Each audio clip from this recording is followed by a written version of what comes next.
santykiuose, kokia tikimybė susipažinti, kaip ir čia daugiau pykčio, kažkokio tai kabinėjimuose, aiškinimuose negu pažinčių. Bandymų gali būti kažkokių tai, bet nieko rimto čia nebus. Čia greičiau susipyksit, jeigu ir bandysit su kažko tai pažindintis, tai galite ir negražiai paskui aiškintis kažkokius tai bandymus daryti. Kažkas tai tokio pažintims kitas mėnuo nelabai jums čia. Tiems, kas porose. Kardų trejetukas krenta, irgi nebus čia viskas taip, kaip jūs norite. Gali būti kažkokių tai piktumų, kur ne pagal jūs bus kažkas tai.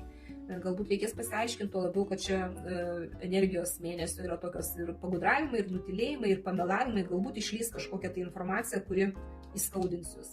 Gali būti toks variantas.